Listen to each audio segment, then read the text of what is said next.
एक और थ्योरम है वो ओपन स्फीयर, इसके बाद हम लोग पढ़ेंगे, लेकिन ओपन स्फीयर से पहले दो तीन छोटे छोटे लेकिन महत्वपूर्ण वर्क है, इनको कैसे करेंगे उसको हम लोग एक बार समझ लें।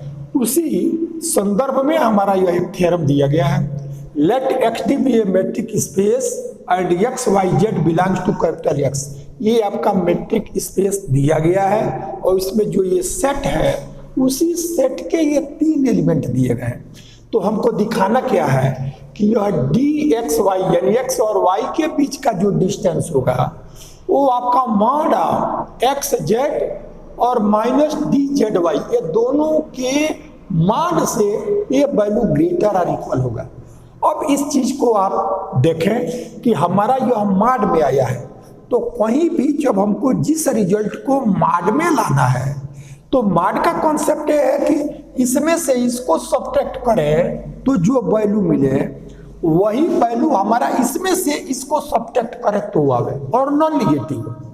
तो जब भी हमको मॉड लाना होगा, जैसे हम क्या करें कि मॉड एक्स माइनस वाई, ये मॉड में इस चीज को लिखना हो तब तो हम दिखाएंगे कैसे तो दिखाएंगे कि जो x में से y को सब्ट्रैक्ट करें तो जो वैल्यू आवे, सपोज कर ले कि ये c आए, तो यदि y में से x को सब्ट्रैक्ट करें, ये भी यदि यही आवे, तो जब x में से y को घटाना तो भी वही आ रहा है, y में से x को घटाया, इसका मतलब, और ये नॉन निगेटिव होना चाहिए, ये निगेटिव नहीं होना चाहिए। यदि ऐसा आता है तो इसका मतलब यही हमारा मॉड होगा। मॉड का कॉन्सेप्ट क्या है कि इसमें से इसको सब्ट्रैक्ट करें तो भी जो वैल्यू दे वही वैल्यू इससे इसको सब्ट्रैक्ट करने पर आवे। तो हमको यहाँ क्या करना है कि हम ये मॉड में लाने के लिए हम ये दिखाएंगे कि डी एक्स जेड में से डी जेड वाई को सब्ट्रैक्ट करें तो जो वैल्यू आवे वही वैल्यू डी जेड वाई में से डी एक्स जेड को सब्ट्रैक्ट करें तो आवे। वैल्यू इसमें से सब्ट्रैक्ट करें या इसमें से सेम आवे और नॉन निगेटिव आ जाए, तब हम कहेंगे कि ये वैल्यू को तब हम मॉड में लिख सकेंगे। तो यही कॉन्सेप्ट लेकर के और तब हम इसका प्रूफ करने जा रहे हैं। तो पहले आप डी एक्स जेड, ये पहले है, इसको आप लें डी एक्स जेड। तो चूंकि ये मेट्रिक स्पेस है तो डी मेट्रिक के चारों कंडीशन को सेटिस्फाई करेगा।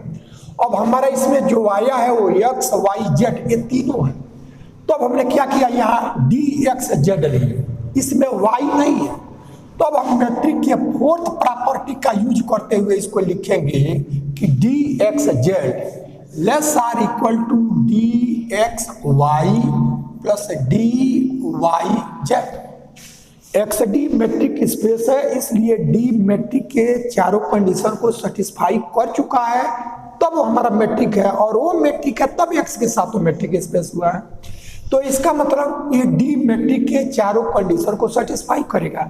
तो हमने क्या किया कि इसको लिया डी एक्स जेड को, और इसमें हमको वाई भी चाहिए, तो अब D x Y less or equal to D x Z plus D Z Y. तो जो हम जेड लेते थे उस जेड की जगह यहाँ हम वाई लेंगे, यानी डी एक्स, अब जेड की जगह वाई लिया, तो जो यहाँ लिए अगले का वही, और फिर ये लास्ट, यही हमारा मैट्रिक का फोर्थ कंडीशन।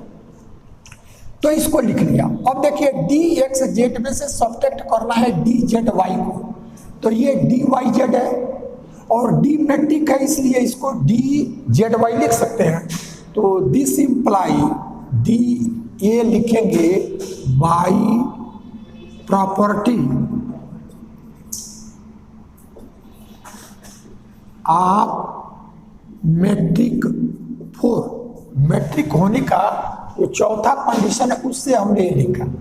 अब यहाँ से D x Z less or equal ये डी एक्स वाई, देखे जो है एक्स वाई में डी एक्स वाई, तो ये रहने देंगे डी एक्स वाई, और यह डी वाई जेड है और हमको चाहिए डी जेड वाई। तो चूंकि ये डी मेट्रिक है इसलिए सिमेट्रिक कंडीशन से इसको हम डी जेड वाई लिख सकते हैं। तो आगे लिखेंगे बाई सिमेट्रिक प्रॉपर्टी। तो सिमेट्री प्रॉपर्टी ये हो गया। अब क्या करें कि ये डी एक्स जेड है तो इस सर डी जेड वाई को अब इस साइड में लाना है, हमको यह लाना है।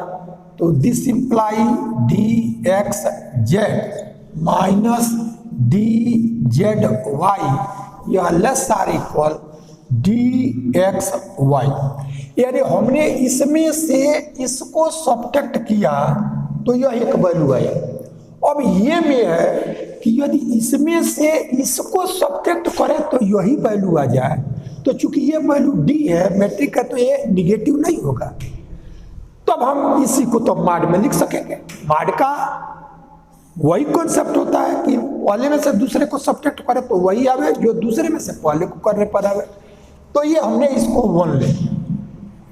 अब हम क्या करें कि अब इससे स्टार्ट करें डी जेड वाई से, क्योंकि इसमें से जब इसको सब्ट्रैक्ट करना हुआ तो इसको स्टार्ट किया और जो यह वाई नहीं था मैट्रिक का फोर्थ प्रॉपर्टी यूज करते हुए उसको हम लोगों ने लिख लिया। अब हम इसमें से अब हम D Z Y minus D x Y यह निकालेंगे।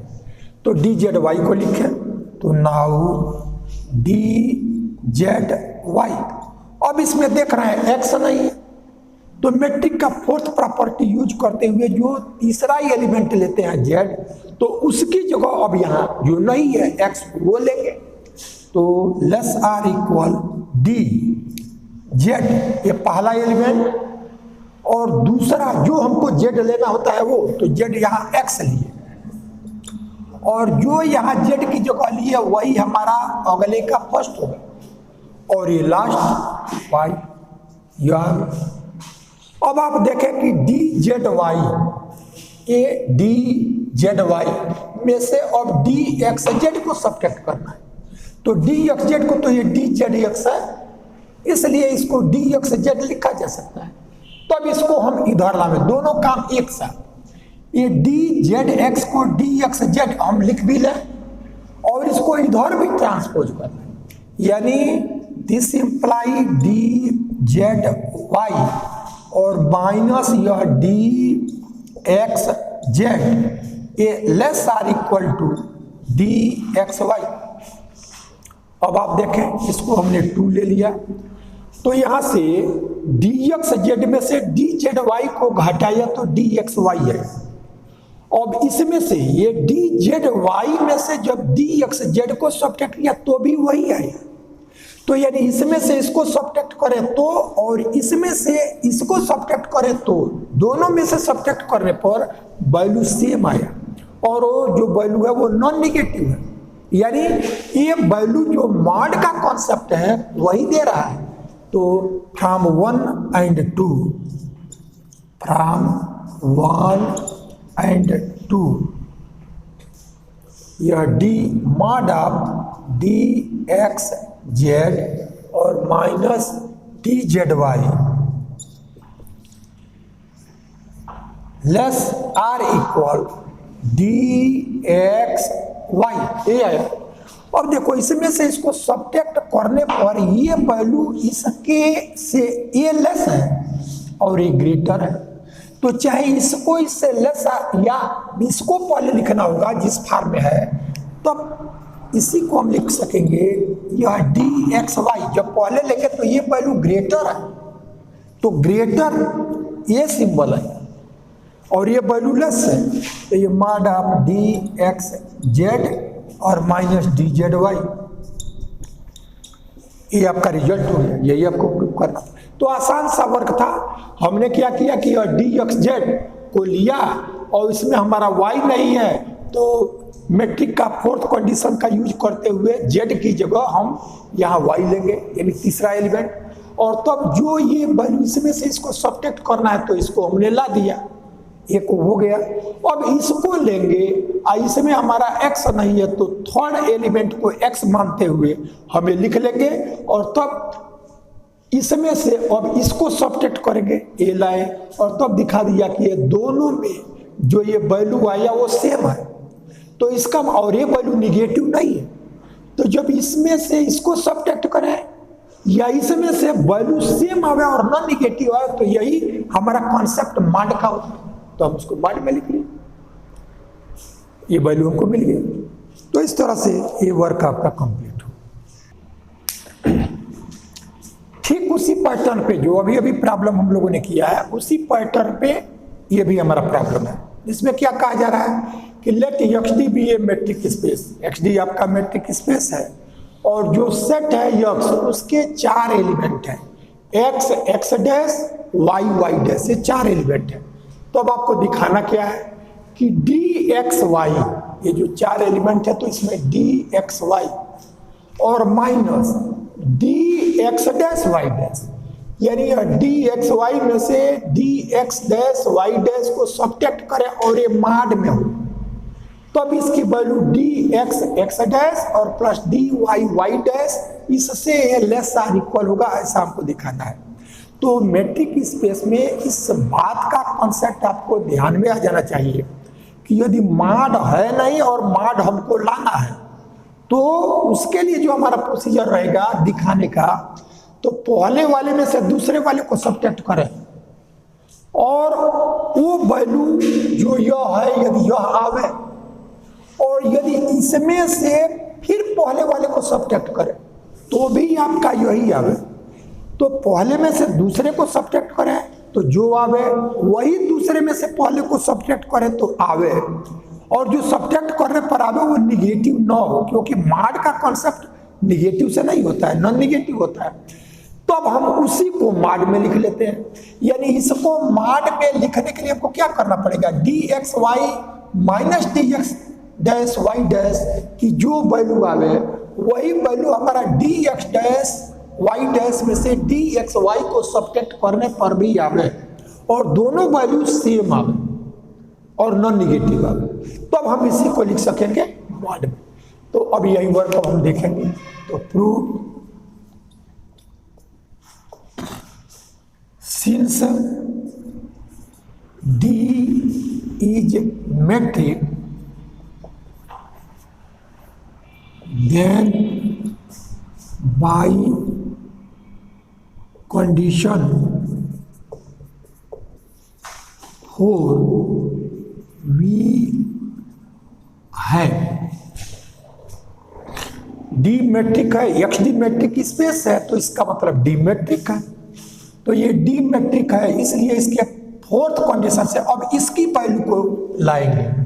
तो अब यहां से देखें DXY, तो हमको ये DXY तो है, लेकिन अभी हमको 2 पॉइंट और चाहिए। जो आपका रिजल्ट है उसमें देखें क्या क्या, ये तो केवल XY है, हमको X डैश भी इसमें चाहिए और Y डैश भी चाहिए। तो एक बार में दोनों को नहीं हम कर पाते हैं। जैसे हमारा यह DXY है तो इसकी वैल्यू लेस आर इक्वल, यह D पहला लिखते हैं हम, जो भी वहां रहे वो X और Y लेटर से मतलब नहीं है, फर्स्ट प्लेस पे जो है उसको रखेंगे। आई ने दोनों के अतिरिक्त जिसको लाना चाहे वो हमारा इसके सेकंड प्लेस पे आता है, और जो इसके सेकंड प्लेस पे आएगा वही हमारा फर्स्ट प्लेस पे, और एंड जो इसका एंड है उसी से हो जाता है।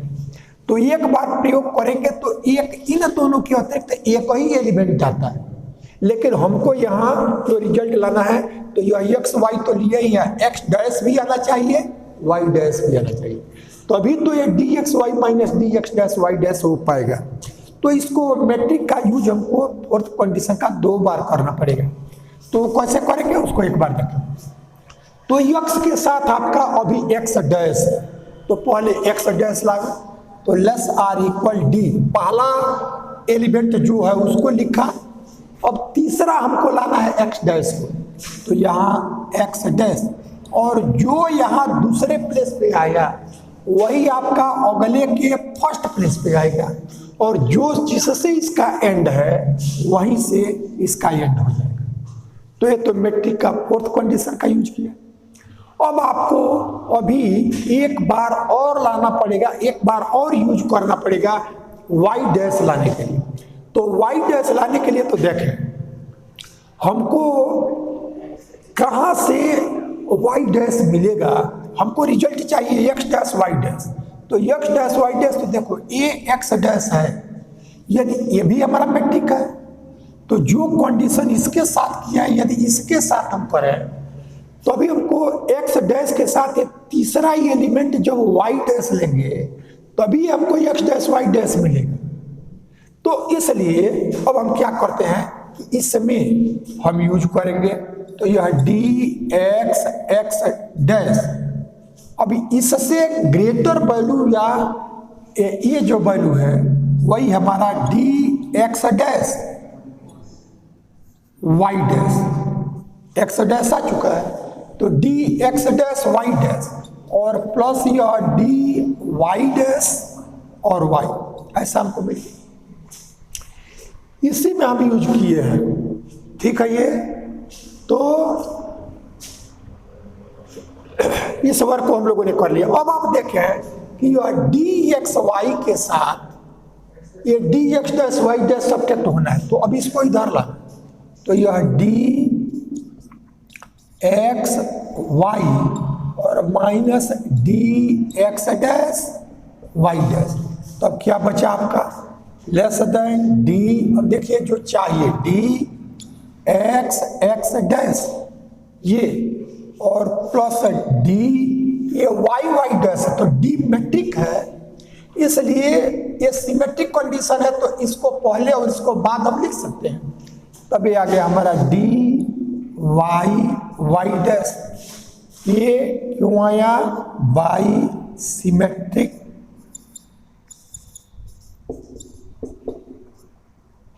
कंडीशन।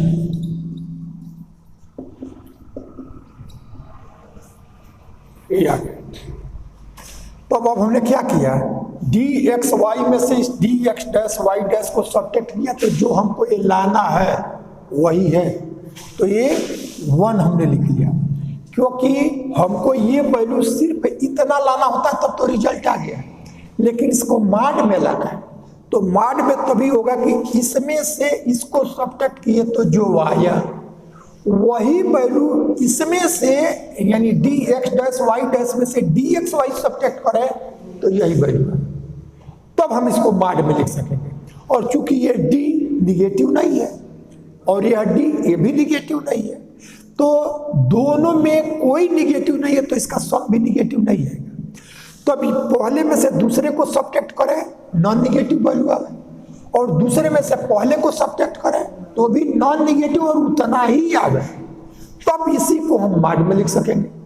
तो ये तो आ गया। अब इसमें से सब्ट्रैक्ट करना है, तो अब इसको लेके चले, now D x dash Y dash, तो ये एक्स डैश वाई डैश है, इसमें अब हमको एक्स और वाई लाना होगा, तब यहां से less or equal D x dash और यह एक्स वाली बार में हमने एक्स को लाया, तो डी एक्स डैश एक्स और plus D x Y dash.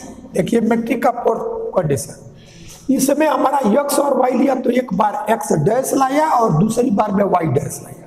यहाँ एक्स डैश वाई डैश लिया तो पहली बार में एक्स और दूसरी बार में हमको वाई लाना पड़ेगा। तो अब ये वैल्यू ए डी, अब इसी में यह x है तो इसी में हम z की जगह y ले तो dxy आएगा, क्योंकि dxy ही सब्ट्रैक्ट होना है इसमें से dxy। तो अब इसमें हम फिर यूज करेंगे, पहले को रहने दें x डैश x प्लस, अब इसमें मैट्रिक के फोर्थ कंडीशन को यूज करें, ये मैट्रिक का, यानी यह dxy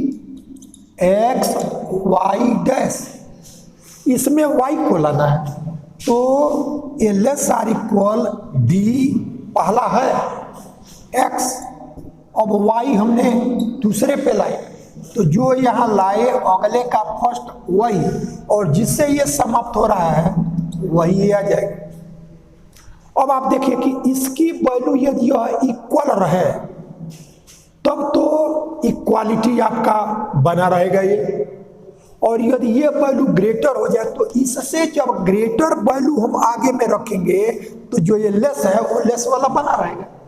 तब हम इसी को लिख लिए, यह डी एक्स वाई और plus D Y Y dash, ये वैल्यू ठीक है। ये अब हमको चाहिए D x dash Y dash में से डी एक्स वाई को सब्ट्रैक्ट करना है, तो यहाँ से D x dash Y dash minus यही डी एक्स वाई है, देखें डी एक्स वाई, तो यह D x Y less or equal. अब ये एक्स एक्स डैश चाहिए, तो चूंकि डी सिमेट्रिक है तो इसको डी एक्स एक्स डैश और प्लस डी यह वाई और वाई डैश ही चाहिए तो है। अब आप देखें यहाँ इसको हमने 2 ले लिया, 2 लिया, तो 1 में से डी एक्स वाई में से D x dash Y dash को सब्ट्रैक्ट किया तो आपका डी एक्स एक्स डैश और डी वाई वाई डैश आया। और जब इसमें से ये वैल्यू है इसको सब्ट्रैक्ट किया तो भी आपका वही आए। तो अब हम देखें कि पहले में से दूसरे को सब्ट्रैक्ट करें या दूसरे में से पहले को सब्ट्रैक्ट करें, सेम वैल्यू दे और नॉन निगेटिव दे, इसका मतलब यही हमारा मॉड का कॉन्सेप्ट है। तो फ्रॉम 1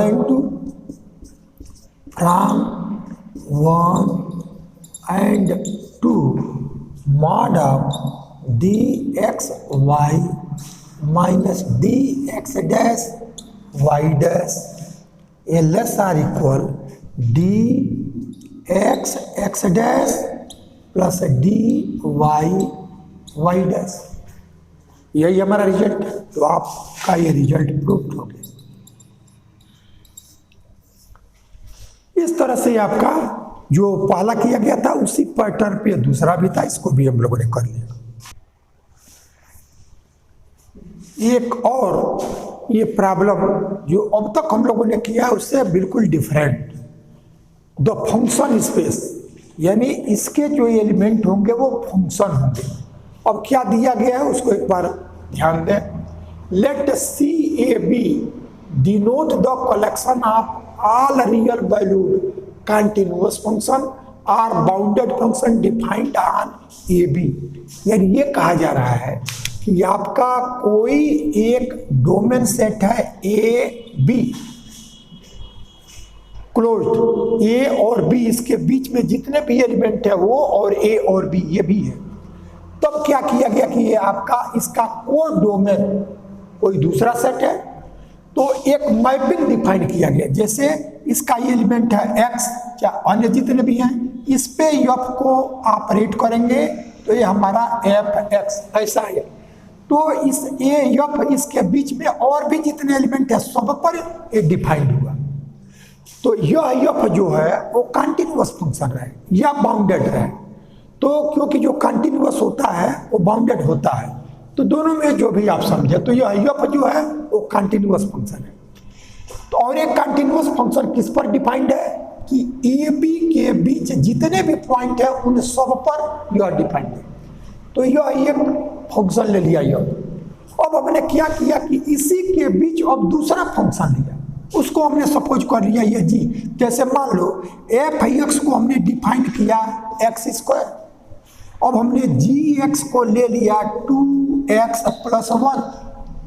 तो ये तो जितने तरह के हम फंक्शन लेना चाहेंगे उसमें ले सकते हैं, लेकिन ये डोमेन आपका यही रहा। तो इसमें यह पढ़ाएगा तो 1 का इमेज ये 1 देगा, 2 का इमेज 4 देगा, और यह जो जी है वो 1 का इमेज 3 दिया, ऐसे 2 का इमेज 5 दिया। इस तरह से ये फंक्शन अलग अलग है, लेकिन जो भी फंक्शन ले वैसा ले जो हमारा कंटिन्यूअस फंक्शन है। तो अब आप इसी में हम इनफाइनाइट फंक्शन को ऑपरेट कर सकते हैं। तो जो ये ए बी आपका क्लोज इंटरवल हुआ, एक नोटेशन आया है सी A B. C A B मैं सिर्फ समझाना चाह रहा हूं what is C A B. तो जो सी ए बी है वो कलेक्शन है। कलेक्शन किसका? एक कंटिन्यूअस फंक्शन का। जैसे यह ए बी में तो ये पॉइंट हुए, ए और बी के बीच में जितने बीच के पॉइंट है वो सब एक क्लोज इंटरवल ए बी है, वो हमको पता है क्लोज इंटरवल है। लेकिन सी ए बी क्या है कि क्लोज इंटरवल ए बी में ऐसे जितने भी कंटिन्यूअस फंक्शन हो उन सबका जो कलेक्शन वो हमारा सी ए बी है। तो सी ए बी क्लियर हुआ, यानी ए बी तो ये पॉइंट है ए और बी के बीच के सारे पॉइंट ए बी और बी भी। लेकिन जो फंक्शन है ए बी के बीच में ऐसे जितने भी फंक्शन हो सकते हैं, जैसे हमने एग्जाम्पल के रूप में एक एफ को ले लिया, एक जी को ले लिया, फिर यदि हम कोई एच ले लें, उसको यदि हमने एक्स क्यूब ले लिया, ऐसा डिफरेंट टाइप के लेते जाएंगे। तो जो ये फंक्शन हुआ उन फंक्शन का कलेक्शन है सी ए बी। यानी सी ए बी के एलिमेंट क्या है? कंटिन्यूअस फंक्शन जिसका डोमेन सेट क्या है? A B. यानी इसका डोमेन सेट ए बी है। तो ये नोटेशन जो हुआ उसको पहले हमने आपको स्पष्ट करने का प्रयास किया, क्योंकि जब तक सेट क्या है ये समझ में नहीं आएगा तब तक उसका एलिमेंट लेना होगा, तो कैसे लेंगे हमको क्लियर नहीं हो पाएगा। तो ये भी जो है वो ये भी आपका ए और बी एक क्लोज इंटरवल है। इसका मतलब ए और बी रहेगा, बीच के सारे पॉइंट्स रहेंगे, ये क्लोज इंटरवल हुआ। और सी ए बी क्या है कि क्लोज इंटरवल ए बी यदि डोमेन सेट रहे तो उससे उस डोमेन में जितने भी कंटिन्यूअस फंक्शन हो सकते हैं उन सभी का कलेक्शन जो है वो सी ए बी। तब आगे देखिए क्या कहा जाए कि let C A B denote the collection of all real continuous function are bounded function defined as a b. We define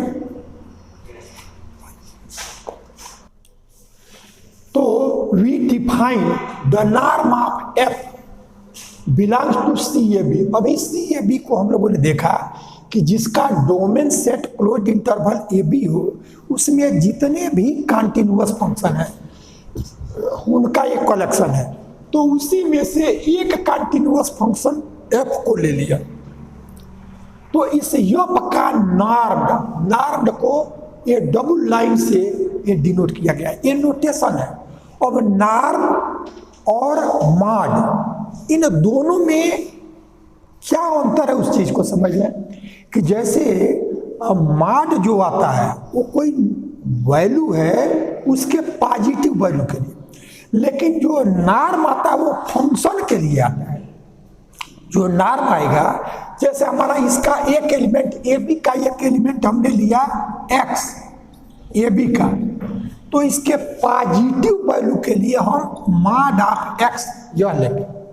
लेकिन जो ये सी ए बी का फंक्शन है तो फंक्शन पॉजिटिव हो उसके लिए हम नार्म का यूज करेंगे। यानी नार्म भी आपका पॉजिटिव वैल्यू देने वाला ही है, लेकिन ये आपका फंक्शन का होगा और यह हमारा किसी पॉइंट का होगा। तो इसी यफ का ए नॉर्म दिया गया है और वो नॉर्म क्या हुआ कि अब ये नॉर्म को डिफाइन किया है कि नॉर्म ऑफ यफ, इसका मतलब क्या कि इस क्लोज इंटरवल ए बी में जितने भी एलिमेंट हैं ए से बी तक और बीच के जितने भी एलिमेंट हर एलिमेंट में एफ को आप ऑपरेट करें और उसका मॉड लें, यानी उसकी पॉजिटिव वैल्यू को लें। तो जो इनमें सबसे बड़ा होगा यानी जो सुप्रीमम होगा वही हमारा नॉर्म ऑफ एफ, ऐसा डिनोट किया गया। नॉर्म ऑफ एफ क्या है कि जो डोमेन सेट है इसके हर एलिमेंट पर जो यहाँ एफ है उसका एफ इमेज लो, तो एफ इमेज लेंगे तो हमारा वो कोड डोमेन का हो गया। तो उनमें चूंकि एलिमेंट हमारे क्लोज्ड इंटरवल ए बी में बहुत सारे हैं और उसी पर सब पर एफ को ऑपरेट करें, तो जब सब पर एफ को ऑपरेट करें तो जितना एफ एक्स आया उन सबकी पॉजिटिव वैल्यू को लें और उसमें जो सुप्रीमम हो वो हमारा नॉर्म ऑफ एफ, ऐसा कहा जाए। तो ये डिफाइंड है। अब क्या किया है कि इसमें दो चीजें डिफाइंड किया। क्लोज्ड इंटरवल ए बी को आप जानते रहे और सी ए बी क्या है उसको एक बार ऊपर लिखा है कि what is C A B, और दूसरा एक मैपिंग दे रहा है डी, और वो मैपिंग को ही हमको मैट्रिक दिखाना पड़ेगा। तो ये मैपिंग कैसा है कि जो आपका यह सेट सी ए बी है तो सी ए बी के एलिमेंट कंटिन्यूअस फंक्शन है, तो इसमें से कोई इसका दो एलिमेंट लो, सी ए बी का एलिमेंट जो लेना होगा वो फंक्शन लेना पड़ेगा। तो इसका दो कंटिन्यूअस फंक्शन, एक को एफ और एक को जी हमने ले लिया। तो इन दोनों पर यह डी को डिफाइंड किया, तो इसकी वैल्यू क्या है कि जो दोनों फंक्शन है एफ और जी इसके डिफरेंस का नॉर्म, ऐसा दिया गया। ये ऐसे ये मैपिंग डिफाइंड है। और ये नॉर्म ऑफ एफ माइनस जी, इसका मतलब क्या हुआ कि ए बी में जितने यक्स हैं सब पर एफ माइनस जी को ऑपरेट करो, और उसमें जो सुप्रीमम होगा वही नॉर्म ऑफ एफ माइनस जी होगा। तो आपका यह एफ माइनस जी और एक्स, इसका मतलब एफ एक्स माइनस जी एक्स, वही लिखा गया एफ एक्स माइनस जी एक्स, इसका मॉड। और चूंकि ये एक एक्स के लिए नहीं है, क्लोज इंटरवल ए बी में जितने पॉइंट है सबको ऑपरेट करेंगे, और तब उस सब में जो मैक्सिमम होगा सुप्रीमम होगा वही हमारा नॉर्म ऑफ एफ माइनस जी होगा।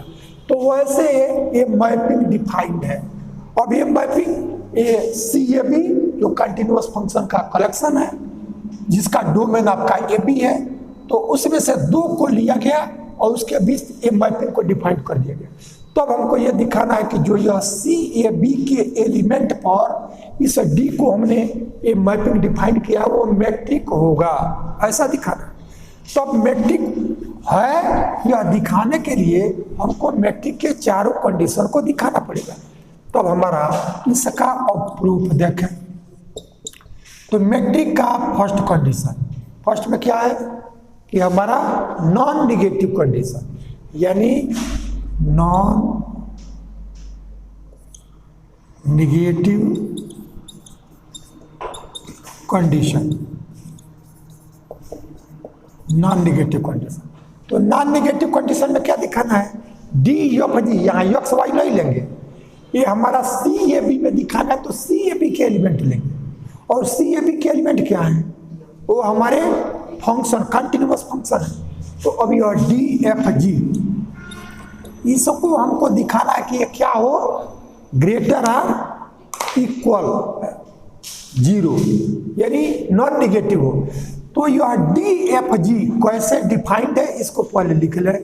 तो ये कैसे डिफाइंड है, डी एफ जी ए सुप्रीमम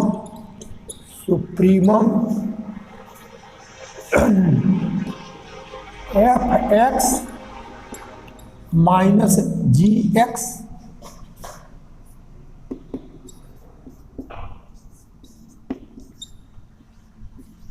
अब देखिए ये वैल्यू, तो जो डी एफ जी डिफाइंड है वो ऐसे ही डिफाइंड है कि एक्स का एक एलिमेंट लिया और एफ एक्स और माइनस जी एक्स इसका मॉड लिया। तो जब मॉड लिया तो ये निगेटिव नहीं आएगा। फिर इसका दूसरा एलिमेंट लिया, उसका भी मॉड लिया, तो इसके जितने एलिमेंट हैं इसमें मॉड में, इसलिए वो सब निगेटिव नहीं देगा, सब नॉन निगेटिव देगा। और जब इसका सुप्रीमम लेना है तो इसलिए जब नॉन निगेटिव का सुप्रीमम लेना है तो वो भी हमारा नॉन निगेटिव ही होगा। तो दिस इंप्लाई सिंस सुप्रीमम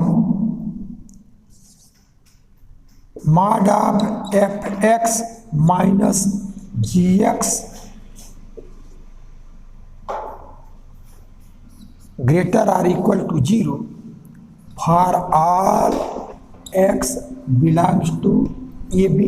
देखा क्या किया गया है, ये जितने, क्योंकि जब सुप्रीमम आएगा तो एक के लिए थोड़े आएगा, जब एक से अधिक रहेगा तब सुप्रीमम आएगा। तो हमारा यह डी एफ जी है तो ये एफ माइनस जी ही आएगा।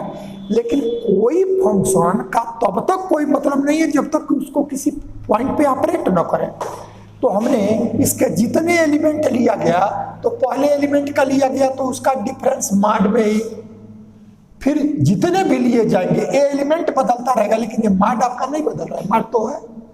तो प्रत्येक वैल्यू जब मॉड में है तो इसलिए कोई निगेटिव नहीं है, और जब कोई निगेटिव नहीं है तो उसका उसमें जो सबसे बड़ा है वो लेना है, तब तो डिफिनिटली वो निगेटिव नहीं होगा।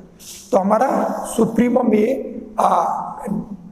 Greater or equal to zero होगा, यानी ये दोनों इक्वल हो जाए तो जीरो होगा, और यदि इक्वल नहीं है डिफरेंट है तो पॉजिटिव होगा।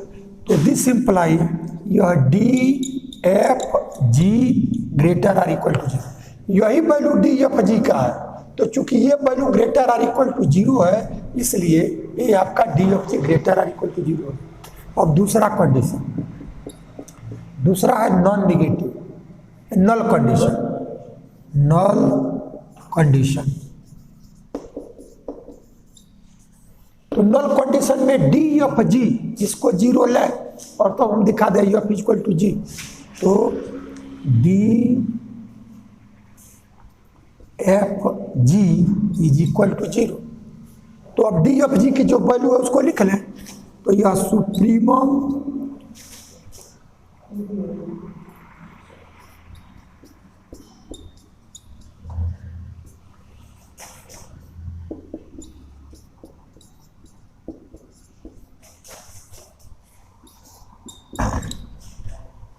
अब इसको देखें, हमको डी एफ जी को जीरो ले लिया तो एफ इक्वल टू जी ऐसा दिखाना है। अब आप देखें कि डी एफ जी की यही वैल्यू है, इसमें ए बी के जितने एलिमेंट है सबको ऑपरेट करते जाए, माड में लेते जाए और जो उसका सबसे बड़ा होगा वही हमारा डी एफ जी होगा। तो चूंकि ए बी के जितने भी एलिमेंट लेते जाए सब माड में है तो ये वैल्यू निगेटिव नहीं देगा, निगेटिव नहीं देगा, या तो जीरो देगा नहीं तो पॉजिटिव देगा। तो अब आप देखें कि इन्हें सबका जो इसमें पहला एलिमेंट लिया और तब उन दोनों के डिफरेंस का माड लिया, दूसरा लिया उसके डिफरेंस का माड लिया, तो ये सब एलिमेंट इसके हम लेते गए और जितनी वैल्यू आया उसमें जो सुप्रीमम है वो आपका जीरो है। तो जब सुप्रीमम जीरो है इसका मतलब कोई इसमें पॉजिटिव नहीं है, और इससे यदि ये माड में नहीं होता तो सुप्रीमम में है तो इससे लेस निगेटिव हो सकता था, लेकिन माड में है तो निगेटिव भी नहीं होगा। इसका मतलब ये वैल्यू हर एक्स के लिए ये इक्वल ही देगा, ठीक है, ये यानी ये हर के लिए जीरो ही देगा। तो for all X F x minus ji X is equal to 0, or this imply fx is equal to gx, या this imply f is equal to g। समझ लिया क्या किया गया है? ये कहा गया डी एफ जी को जीरो लिया गया और यह एक एलिमेंट नहीं है, इसमें जितने एलिमेंट है जैसे इसका x1 x2 x3 xn हम ले तो f x1 माइनस जी x1 माड में, फिर एफ एक्स टू माइनस जी एक्स टू यह माड में, dot dot f x n minus जी एक्स एन ये माड में। तो सब जब ये माड में ही है तो निगेटिव एक भी नहीं होगा, और इनमें जो सुप्रीमम है जो सबसे बड़ा है वो जीरो है। इसका मतलब इसमें कोई पॉजिटिव नहीं है, तो निगेटिव भी नहीं है और पॉजिटिव भी नहीं है। इसका मतलब ये एक्स के हर वैल्यू के लिए ये जीरो ही देगा। तो यानी ये हर वैल्यू के लिए, एक वैल्यू के लिए नहीं, फॉर ऑल एक्स ये जीरो देगा, या F X equal to G X. तो जब सभी एक्स के लिए एफ एक्स और जी एक्स इक्वल है इसका मतलब ये फंक्शन ही हमारा इक्वल है, एफ इक्वल टू। अब इसका कन्वर्स में क्या करें, एफ इज इक्वल टू जी ले लें। तो एफ इज इक्वल टू जी इसका मतलब क्या हुआ कि इसमें जितने भी एक्स को लेंगे तो सबके लिए F X equal to G X. तो जब F X equal to G X लेंगे तो F X equal to G X, तो ये वैल्यू जीरो सभी एक्स के। तो जब यह जीरो तो सब एक्स के लिए ये जीरो ही है, तो उसका सुप्रीमम भी जीरो है, और यही वैल्यू हमारा डी एफ जी है। इसका मतलब एफ इक्वल टू जी, तो डी एफ जी हमारा क्या हो गया, जीरो हो गया। अब इसी के कन्वर्स वाले को एक बार कैसे लिखेंगे, तब हमने लिखा कि converse let f is equal to g. अब ये हमारा दो पॉइंट नहीं है, ये फंक्शन है, तो दो फंक्शन इक्वल है। इसका मतलब क्या है कि हर एक्स के लिए एफ एक्स और जी एक्स इक्वल होगा। तो this imply F X is equal to G X for all X belongs to A B. या ए बी में एक एलिमेंट के लिए नहीं, प्रत्येक एलिमेंट के लिए जब दोनों हर वैल्यू के लिए इक्वल आएगा तभी ये फंक्शन इक्वल कहलाएगा। तो therefore D F G is equal to supremum mod of F x minus ji X such that X belongs to A B. अब देखें इसमें जितने यक्स हैं सभी के लिए एफ एक्स और जी एक्स इक्वल है, तो इसका मतलब ये सबके लिए इक्वल है। x1 के लिए भी F X one equal to G X one, तो भी हमारा दोनों इक्वल हो गया, तो जीरो। एफ एक्स टू और जी एक्स टू में इक्वल, तो एफ एक्स टू माइनस जी एक्स टू जीरो। तो सबके लिए जब ये जीरो ही देगा तो जो इसका सुप्रीमम होगा वो भी हमारा जीरो, तो दिस इंप्लाई जी। ठीक है ये, तो इस तरह से नल कंडीशन आ गया। अब सिमेट्रिक कंडीशन, सिमेट्रिक कंडीशन में हम डी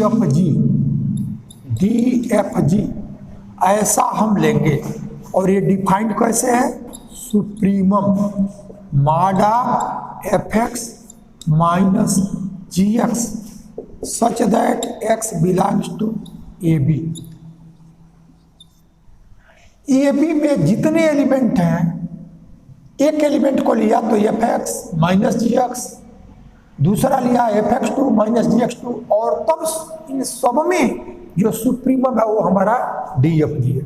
तो चूंकि यह वैल्यू आपका माड में है, तो इसको माड में है तो एफ एक्स माइनस जी एक्स लिखे या जी एक्स माइनस एफ एक्स लिखे, माड में होने के कारण ये दोनों वैल्यू में कोई परिवर्तन नहीं होगा। तो supremum a G X minus F X such that X belongs to A B. क्या किया गया है, ये माड में है तो एफ एक्स में से जी एक्स को सब्ट्रैक्ट करे तो, या जी एक्स में से सब्ट्रैक्ट करे एफ एक्स को, माड है इसलिए सेम वैल्यू देगा। तो जब आपका यफ पहले था तो यहाँ डी में यफ पहले जी बाद में हुआ। अब इसी को हम लिख सकेंगे, ये जी पहले आ गया तो यह डी जी एफ ऐसा आ गया। सिमेट्रिक कंडीशन इजीली हम लोगों ने देख लिया। अब इसके बाद से हमको देखना है लास्ट और महत्वपूर्ण जो है वो आपका ट्रायंगुलर कंडीशन। ट्रायंगुलर कंडीशन, तो ट्रायंगुलर कंडीशन में आपको सी ए बी के तीन एलिमेंट लेने पड़ेंगे। जब एक्स में हमको मैट्रिक स्पेस दिखाना होता है तो अब एक्स के तीन एलिमेंट एक्स वाई जेड लेते हैं, और D x Y less or equal to D x Z plus D Z Y ऐसा दिखाना होता है। अब हम क्या करेंगे, सी ए बी में दिखाना है तो तीन element let F G H belongs to C A B. इस सी ए बी में ये हमने तीन एलिमेंट लिया। अब आप देखें हमने लिया डी एफ जी, तो डी एफ जी कैसे डिफाइंड है, सुप्रीमम ऑफ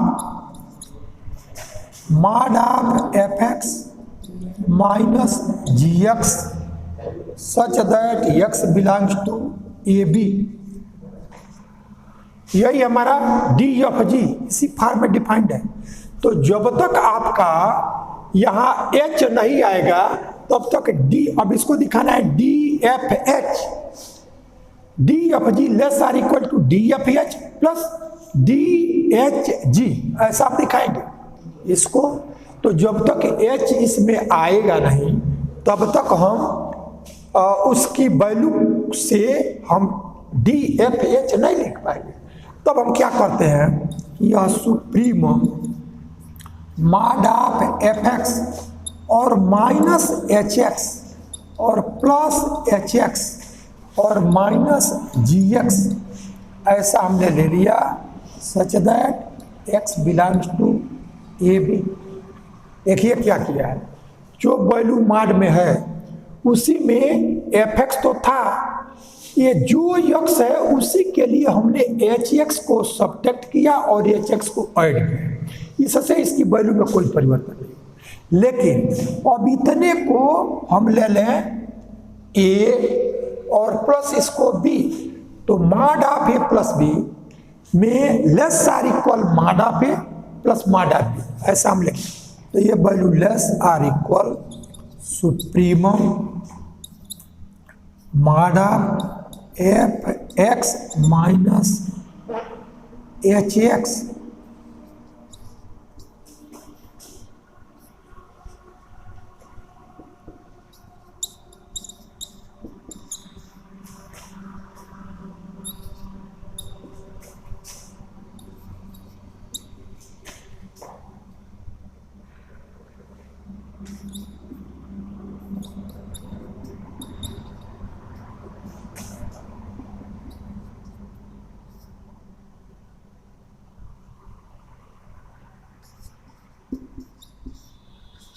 देखिए क्या किया गया, इस टोटल को a, f x minus H x को ए और प्लस एच एक्स माइनस जी एक्स को बी, तो mod of a plus b यह लेस आर इक्वल टू माड of a plus mod of B. तो ये वैल्यू हम लोगों ने लिखा, तो इतने को अलग और इतने को अलग, ये जो वैल्यू है वही आपको डी एफ एच दे देगा। जब यह डी एफ जी है तो सुप्रीमम, और यह एफ एक्स और माइनस जी एक्स, और यहां से जब यह एफ एक्स और माइनस एच एक्स है तो यही आपका डी एफ एच ऐसा दे, तो less or equal to D F H और प्लस ये वैल्यू जो है एच जी ऐसा दे देगा, तो यह डी एच जी। तो हमने यह डी एफ जी, इसी में डी एफ, अब जेड की जगह यहाँ एच लिया, जो इसका लास्ट होगा लिखा वही फर्स्ट, और ये जी से समाप्त हो गया। यही मैट्रिक होने का फोर्थ कंडीशन है। तो इस तरह से हमने देखा कि ये जो ट्रायंगुलर कंडीशन है उसको भी सेटिस्फाई कर रहा है। तो जब चारों कंडीशन को सेटिस्फाई कर लिया तो D metric on C A B. C A B क्यों? क्योंकि सी ए बी के एलिमेंट डी पर लिए गए, तो hence D is metric on C A B. ये आपका कंप्लीट वर्क हो गया। अब इसके बाद हम लोग जो ओपन स्फीयर, एक अभी हम लोगों ने जो किया है, जब तक जितने भी वीडियो आपको मिले उसमें सिर्फ ये वर्क किया गया मैट्रिक स्पेस क्या है, उसको हम लोगों ने उसके डिफिनीशन को समझा, और उसी से रिलेटेड डिफरेंट टाइप के प्रॉब्लम्स जो पूछे जाते रहे हैं उसमें हम लोगों ने चेक किया कि ये मैट्रिक के चारों कंडीशन को सेटिस्फाई कर रहा है कि नहीं। किया तो हमारा मैट्रिक हो गया।